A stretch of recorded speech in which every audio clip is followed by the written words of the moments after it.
뭐 제가 특별하게 정리를 할 필요 없이 이 9가지의 부정한 방안을 잘 제시를 하고 싶고 설명을 깔끔하게 할 수 있었기 때문에 제가 특별히 말씀드리지 않겠습니다. 바로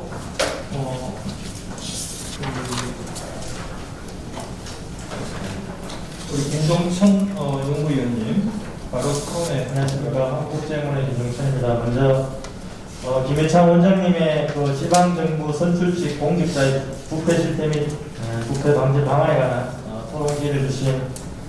신봉 회장님 먼저 감사드리고 특히 이제 2022년 6월 1일 지방선거가 선출된 이제 단체장이 시도지사가 17명이고 기초시장 군수가 한 226명이 선출되어서 공직에 취임하고 있는 이 상황에서 이런 연구 과제는 매우 시인성이 있다고 판단이 됩니다. 김 원장님께서는 이제 발전과 관련해서 이제 공직부패 이론적인 접근 뭐 이런 부분에 천착해서 정치부패라든지 관리부패 이렇게 혼합하지 않고 이제 공직 중심의 이제 부패 개념을 논정하고 있고, 두 번째로는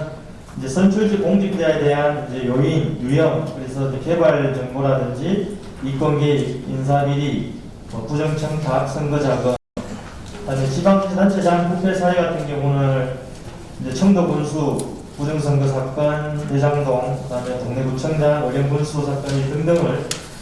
적시하고 있고, 지방의회 의원 부패 사건 같은 경우에는 뇌물수수라든지 음주운전, 갑질, 성희롱성 폭력 이런 상세하게 적시해 주셨고, 이제 공직부패 방지 방안으로서 이제 정당 공천권 폐지,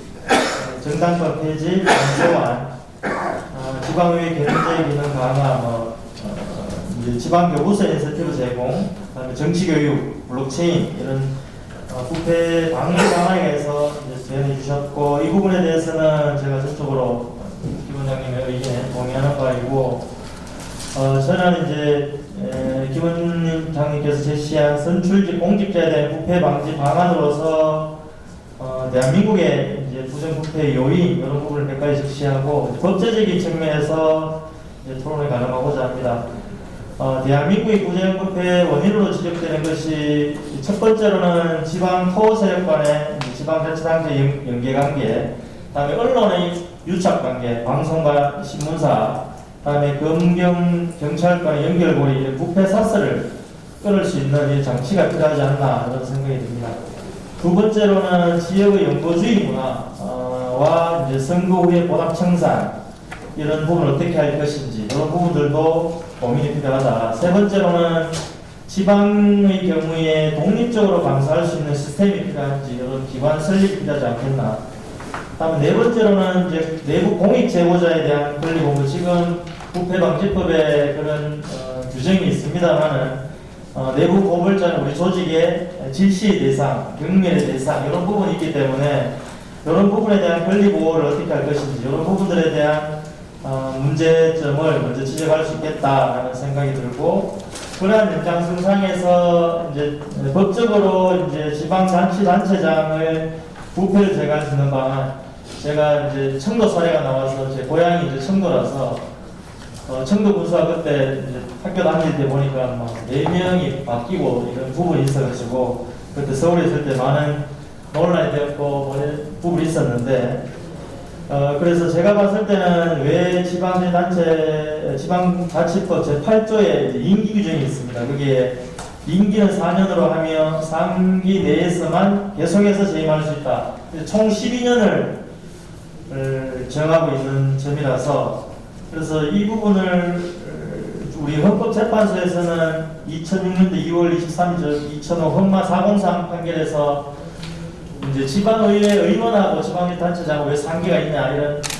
현재 결정이었습니다. 그래서 그런 부분들도 연장선상에서 그때는 왜 의원하고 단체장이 왜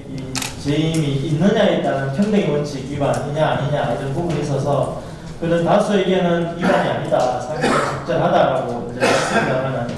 이런 12년 기간을 하다 보니까 대통령도 단임인데 우리 대한민국은 이게 오래 하게 되면 이런 좀 뭐라 합니까, 이 권력을 계속해서 유지하고자 하는 그런 선거 자금에 대한 이런 부패고리가 끊을 필요가 있다. 그래서 4년, 4년, 뭐 12년까지는 아닌데 11년 뭐 이렇게 합니다만은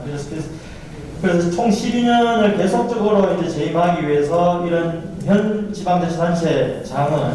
이런 토 세력이라든지 언론 권력이라든지 검경 권력,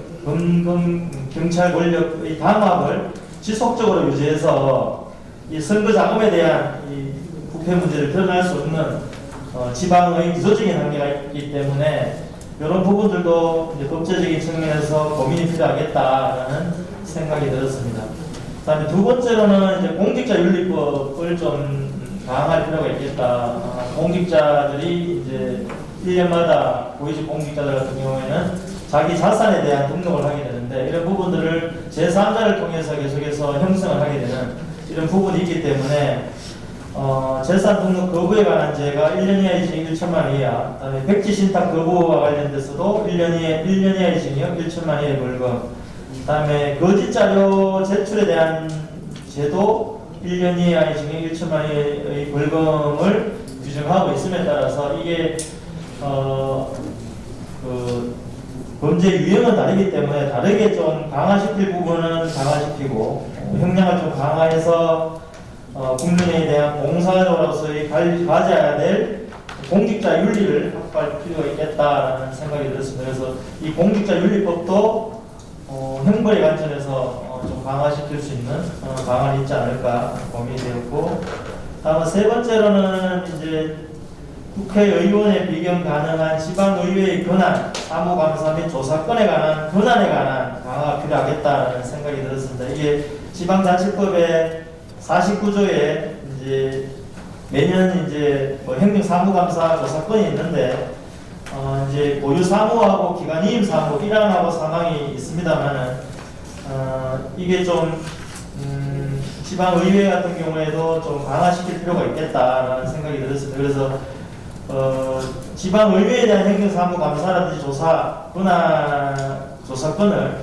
국회의원에 비견할 수 있는 국정감사라든지 조사에 대한 비견할 수 있도록 인력 파견이라든지 또는 재정적인 지원, 앞에서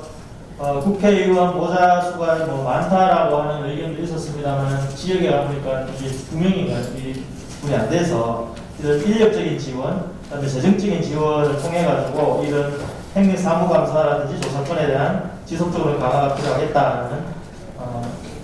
판단이 되었습니다. 이상 한 세 가지 정도 법제적인 개선 방안을 들었고, 김 원장님의 이런 지방정부 선출직 공직자 부패 실태 및 부패 방지 방안에 관한 토론을 가능하지 않나. 감사합니다.